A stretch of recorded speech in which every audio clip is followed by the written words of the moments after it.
The Xfinity Series drivers gear up for another high-speed showdown. Catch all the action at Talladega. Get your tickets now at NASCAR.com/tickets. Don't miss your chance to experience the Xfinity Series live and in person. The Live 5 for 6 mobile app. Download it today. When you've been hurt in an accident, it can feel like your life is shattered, destroyed, unrepairable. Bills begin piling up and you don't know where to turn. At George Sink Injury Lawyers, we have the experience to help you get your money faster. Call all nines today and George Sink Injury Lawyers can help put your shattered life back together. That's all nines. The Live 5 for 6 mobile app. Download it today. Another day of afternoon and evening storms along with the warm and muggy conditions. Now, how long will this pattern last? I'll have the details coming up. Now on News Channel 6 at 5, the town of Harlem looking to expand. What the mayor has to say about a new annexation plan as your News at 5 starts right now. Live from Television Park, this is WJBF News Channel 6 at 5. Good evening to you, and thank you for joining us. I'm Kim Vickers. Brad and Jenny have the day off. Coverage you can count on begins in McDuffie County. That's where a police chase led to 2 crashes and the death of the suspect this morning. Isabella Moody is live in McDuffie County tonight near where those crashes happened. Isabella, you're learning new information about what happened. Kim, this all started when the police tried to give a warrant involving the homicide of 42-year-old Mario Clemens. Other agencies were there to help serve the warrant when the suspect took off in a pickup truck. During the chase, a Motor Carrier Compliance Division officer's truck overturned. Authorities say he was not injured. The chase continued and the suspect's vehicle crashed into another vehicle and caught fire. Investigators say the suspect, 43-year-old DeVecchio Moss, who also goes by Troy, was pronounced dead on the scene. The driver of the other vehicle was not injured. His body was sent to the crime lab for an autopsy, and anybody knowing any information is encouraged to contact the GBI regional office in Thompson or the McDuffie County Sheriff's Office. Live in McDuffie County, Isabella Moody, WJBF News Channel 6. Back to you, Kim. All right, Isabella, thank you. A Richmond County man is behind bars after a standoff with deputies. 26-year-old Terrell Crawford was wanted on charges including theft, burglary, and weapons charges. Today, Crawford was spotted walking on Hunter Street by deputies. Investigators say Crawford fled inside a home on the street and barricaded himself inside. After a negotiation with SWAT, Crawford left the house and surrendered peacefully. Crawford had previously barricaded himself inside a home after allegedly shooting at a family member in 2022. And it's time now for a quick first check of your weather with Chief Meteorologist Jenna Petracci. Jenna, it's a little wet for some places. Yeah, some places are completely seeing the storms today and others are completely dry. We saw Isabella there with the heavy downpour, and that's just this one small shower in McDuffie County. Notice Thompson, though, completely dry, and then all the way down towards the south into Swainsboro, not a drop of rain. But let's take a trip across the CSRA, starting up in Edgefield and Aiken. We do have 6 lightning strikes here over the last 15 minutes with some heavy rain just outside of Aiken. Then down towards the southeast, Bamberg County, you had a heavy shower over you just a little bit ago. Denmark, still seeing some of that with some lightning, all of that moving off towards the east. Then over towards the south, we have more heavy rain near Sylvania, Hiltonia, and then up towards the west, we have heavier showers and a lot more lightning coming into our direction. So this is just the beginning of a stormy night that we will see. More rain is on the way, but the chance of severe weather is very low. This is just a special weather statement, so below severe criteria at this time. Now, our Terry Lambert Hyundai Skyview cam showing a very stormy sky here from the Augusta Marriott looking over the river. Our temperatures are in the mid-70s through lower 80s today. 82 in Louisville, 81 in Sylvania. McCormick, you're cooler, only 73, 75 in Allendale. Augusta sitting at 82 now. 75 in Crawfordville and 83 in Waynesboro. The winds are out of the southeast. It's not too windy today, only up to around 10 miles per hour sustained. Within some of these storms, the winds could get a little gusty, up to around 40 miles per hour. But once again, we're not expecting severe weather today. There could still be a few severe storms here and there, but so far the CSRA is looking good. Now for the rest of our evening, we'll still see that chance of storms through 9 o'clock, going down to the lower 70s at that point. And looking ahead, you can see the rain chances are sticking around into the first half of the weekend. Then we're back to dry weather and slightly cooler weather on Sunday. Coming up, I'll have a look at your futurecast and your full 10-day forecast. So stay with us. But back to you, Kim. Thanks, Jenna. The city of Harlem is getting ready to discuss an annexation plan that could double the size of the city. Graham Lee reports. More than 700 acres of land near Harlem High School is the talking point for city leaders. While they're optimistic about the possibilities, they say they're waiting on key discussions to happen first. This all started last year when a landowner came to Mayor Roxanne Whitaker and city leaders asking what they would accept if he were to annex his property into the city. We told him nothing less than half-acre lots. Now he has come and he's asked to annex into the city, but he has given us no preliminary plans of what he wishes to do with that property. For Harlem residents, the annexation could mean more housing, which in turn could lead to more foot traffic in the town and economic benefits. City leaders are exploring the possibilities, but they want to maintain their small town charm. Of course, we welcome anyone to our city, and we consider those outside our city limits Harlem people. So it would just add to our charm. We are striving to keep that small town hospitality that we're known for, and I do believe our downtown still promotes that. It's another opportunity for growth in the town after a setback because of Hurricane Helene. The city was planning to use the old North Harlem Elementary School property as the site of a multi-purpose park, but the hurricane turned it into a debris site, and now they're back to square one.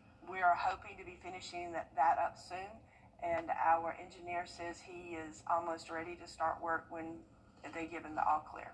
In the meantime, the mayor says city leaders are ready to hear from both sides of the aisle about this massive annexation. I want to hear what he plans to do with the property and then gauge it from there. I've already heard from several citizens who aren't for it, and I understand everyone likes Harlem to stay the same, but if we don't grow, we'll die. Whitaker says she and city council members will discuss the annexation plan at their meeting next week on April 28th. They will take input from the public, but they need to sign up by 2 p.m. Friday. In Harlem, Graham Lee, WJBF, News Channel 6. Well, it's the price of progress in downtown Augusta, a lot less green. If you haven't been downtown lately, the landscape is changing. Broad Street is being clear-cut of its trees to make way for the road enhancement project. 300 trees are being removed. Even those aware of the plan say it's a shock to see. I'm really upset about the trees. They bring a bunch of shade for all the cars and people who walk downhill, who come downhill. Shade for the people who live down here and all the businesses. It's actually quite depressing. It looks very naked. Hundreds of new trees will be replanted, but it will be 5 to 7 years before they provide the same shade Broad Street has enjoyed. And some local students are being recognized for their hard work in the classroom and in the community. The Exchange Club of Columbia County gave scholarships to one senior from each of the 5 high schools this morning. A special scholarship was awarded to a student who overcame a major physical, emotional, or social obstacle and thrived despite it. This year's winner from Harlem battled cancer and came out on top. It means so much to me to know that my story has inspired others. As we heard today with people going and doing the LLS candidacy. I mean, just that, raising money and giving back to a cause for advocating for blood cancers and helping patients with blood cancers. I mean, that's just crazy to me. That's absolutely amazing. 5 scholarships were for career, technical, and agriculture education, and one was for accepting the challenge of excellence. Coming up, 32 young men will see their lifelong dreams come true tonight. We'll have a live report from round 1 of the NFL draft up next. And those summer-like afternoon storms are still in the forecast over the next couple of days, with temperatures staying warm, but we could see some slight changes as we go into next week. I'll have that full Viper 6 forecast coming up. It's time to be. With the NFL draft tonight comes sports gambling, something that's currently illegal in South Carolina. Senate lawmakers are discussing a bill to change that. Caroline Yaffa has more. Online sports gambling became legal over a year ago in North Carolina, and lawmakers say people are driving to the border of the 2 Carolinas just to place their bets. 70% of South Carolinians support legalized sports wagering, believing that adults in the state should be allowed to bet on humanity. Some people hear the name Goodwill and think thrift store, but Goodwill is so much more. Every item purchased or donated helps fund career education and programs in our community. Your Goodwill in the CSRA is the first in the nation to operate an accredited career college. Helms College provides culinary and healthcare and creates hundreds of new jobs in these high-demand fields. 8 locations to serve you. With the NFL draft tonight comes sports gambling, something that's currently illegal in South Carolina. Senate lawmakers are discussing a bill to change that. Caroline Yaffa has more. Online sports gambling became legal over a year ago in North Carolina, and lawmakers say people are driving to the border of the two Carolinas just to place their bets.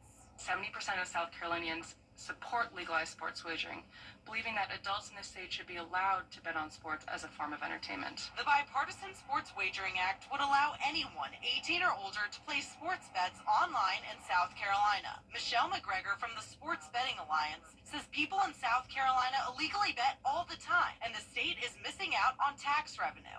Roughly $1 billion is wagered annually on these offshore sports books that have no oversight or consumer protections and certainly do not generate tax revenue for the state. This is a staggering figure. North Carolina legalized sports gambling last year. Their law is a little different because you have to be 21 to place a bet. It's a no-brainer. We shouldn't have to make people drive up to the border and try and get as close to it as they can, or change their VPN so they're appearing to look like they're in another state. People are already doing it. We recognize that. We need to get the tax revenue. Representative John McCravey was not on the committee but raised several concerns about this bill. Certainly, I'm not for it passing, but if it did pass, it would certainly need a lot of work to avoid some of these unintended consequences. But Governor Henry McMaster's stance on the idea has not changed. Gambling is bad for our culture. It's not a part of our heritage, and there are better ways to make money, to give jobs. The bill has regulations including limiting market size and giving operators a maximum of 8 licenses. It would also add a 12.5% tax on sports betting revenue. In Columbia, I'm Caroline Yaffa. Well, it's an exciting night for pro football fans. No more counting down to the NFL draft. It is here.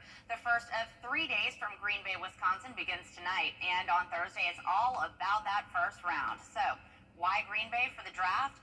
Andrew Martin joins us live now from Green Bay to tell us why. Andrew?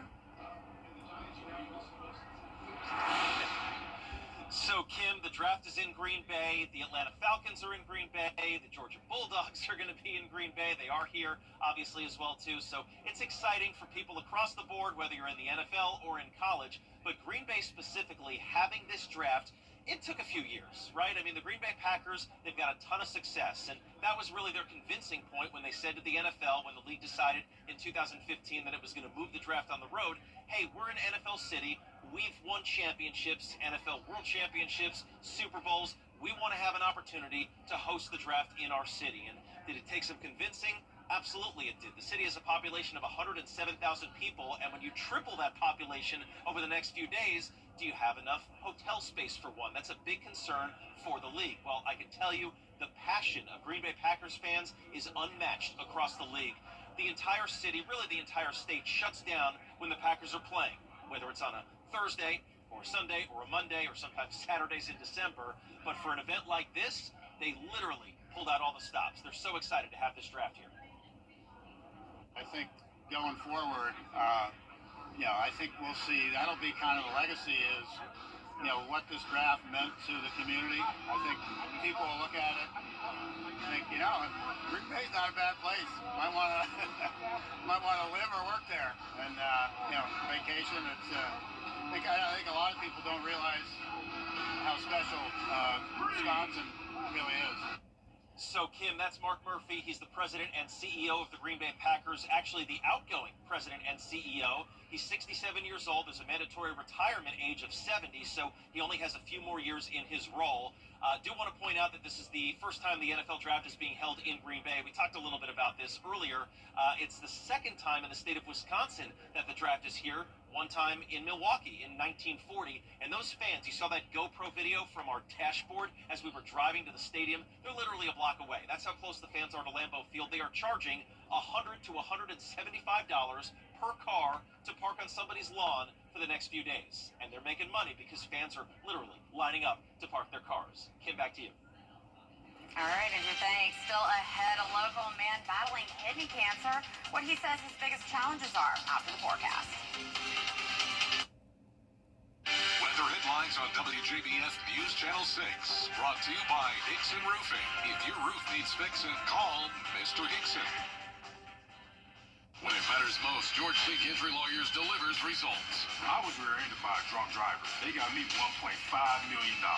Go with the name you know and trust. George Sink Law Firm on the line for 999. Hey everybody! Celebrate springtime at the Columbia County Spring Fair with loads of fun. Bring the whole family. Great rides and specials each night. Entertainment, acts, fair food, and free parking with security. It's a whole lot of fun. Going on now for the final day, Sunday, April 27th. The Columbia County Spring Fair to benefit the Children's Hospital of Georgia at the Columbia County Fairgrounds on Columbia Road across from Patriots Park. See you at the fair. Sierra 1500 models. That's over $4,300 in average finance savings. Visit Master GMC. Every day, ordinary people in the CSRA do extraordinary things to serve our community. Each month, News Channel 6 recognizes these outstanding volunteers with the Giving Your Best Award. Do you know an everyday hero who goes the extra mile to help others? Nominate them for the Giving Your Best Award by visiting WJBF.com and filling out the entry form. Sponsored by Science Co., Beatlaw Augusta, Security Federal Bank, and News Channel 6. To get the weather, you need to see the whole picture. That's why Live Fiber 6 gives you the Skyview network. Get a live view of traffic and weather from all over the CSRA. Available online 24 hours a day at WJBF.com and the free Live Fiber 6 mobile app. The WJBF Live Fiber 6 Skyview network. Powered by Terry Lambert Hyundai. Low prices, big selection, and committed to quality customer service. George Sink Injury Lawyers delivers results. I was injured. They got me $774,000.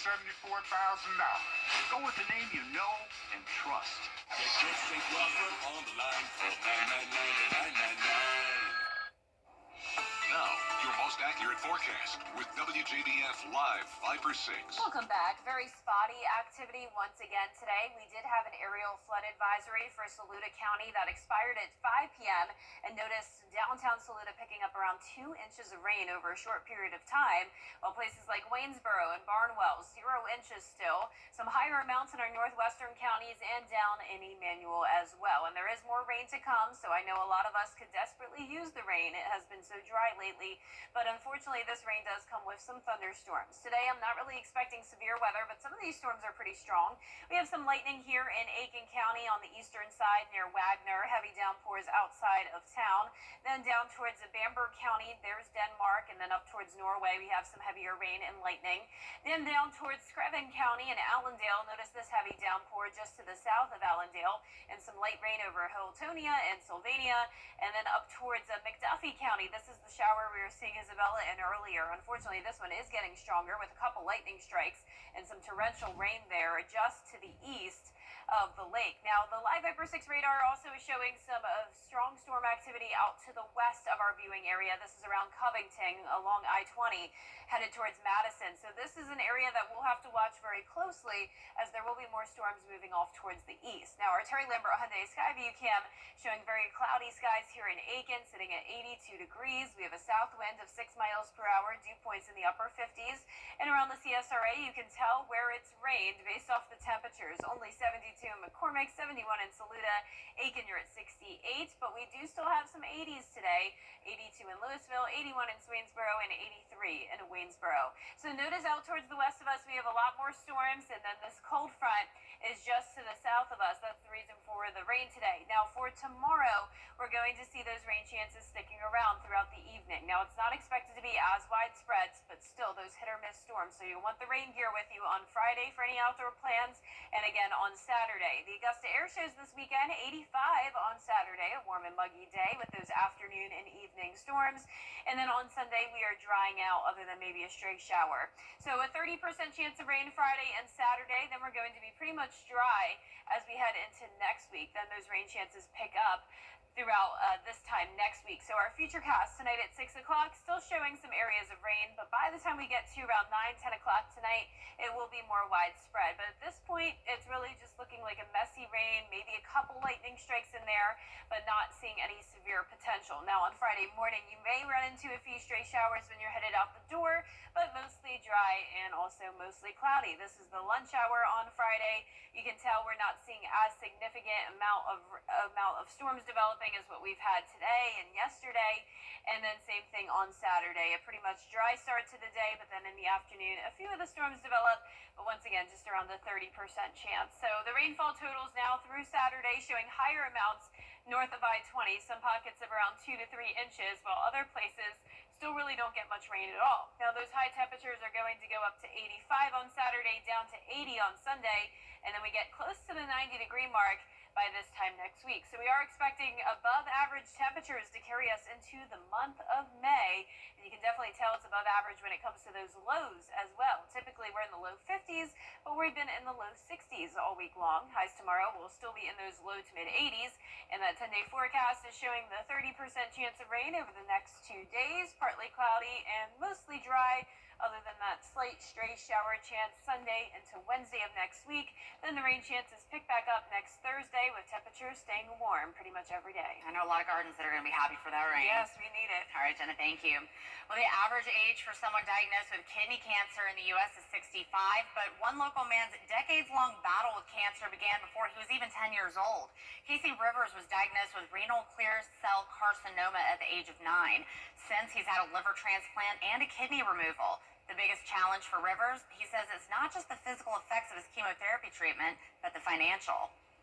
Right now, I'm spending about, between treatment, doctor appointment, maintenance on the car to get to the appointment, about $30,000 a month.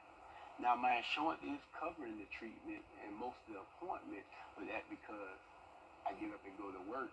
But anybody who has cancer or has it, know it's only one day.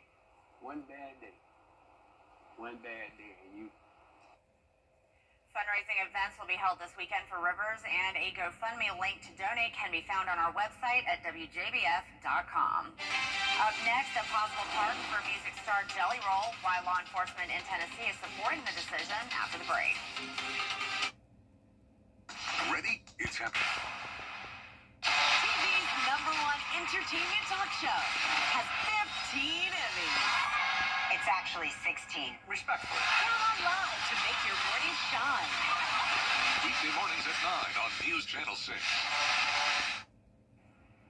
Country music starts this half hour, but we have more coverage you can count on at 5:30, including tens of thousands gathering at the Vatican to pay their final respects to Pope Francis. How the faithful, world leaders, and even his own family are honoring his legacy. Since 1937, National 6. Is rain weather putting a damper on your day? Enter to win your very own live 5 for 6 umbrella today. Visit WJBF.com and click on Contests and fill out the entry form for your chance to win. Getting your hands on a live 5 for 6 umbrella has never been easier. That's right. Lucky winners will be announced weekdays on News Channel 6 at 6. Who knows? It could be you. Sponsored by Busby's Heating and Air. When quality matters, call Busby's. Trusted since 1945. Autumn is Bring It In. Do your part by checking for safety recalls at checktoprotect.org. Let's face it, news is complicated. That's why WJBF.com makes it easy. Get clear, accurate stories that don't waste your time. Plus, get the latest video in one click with WJBF Plus. Get it all at WJBF.com. The Live 5 for 6 Skyview Network, sponsored by Terry Lambert Hyundai. Another stormy day, at least for some spots in the CSRA, and this trend will continue as we head into the weekend, but drier weather is in store early next week. I'll have all those details coming up. Live from Television Park, this is WJBF News Channel 6 at 5:30. Good evening, everyone. I'm Dee Griffin. Thanks so much for joining us on News Channel 6 at 5:30. Topping today's headlines, downtown Augusta is getting a facelift. Broad Street is being stripped of 300 mature trees to make room for a major road overhaul. It's part of a long-term plan, but for now, the streets look bare, which has upset some residents. The city promises to replant, but will take time, they say. In Columbia County, the Exchange Club awarded scholarships to standout seniors. Among them, a Harlem High School student who battled leukemia, kept up with school, and still made the cheer team. The ceremony celebrated not just academics, but resilience and community spirit. Way to go, everyone. A push to legalize online sports betting in South Carolina. Lawmakers say residents are already crossing state lines or masking their location online to place bets in North Carolina. The bill has bipartisan support, but Governor McMaster still isn't sold, saying gambling isn't part of South Carolina's culture. Coverage you can count on begins with a massive outpouring of grief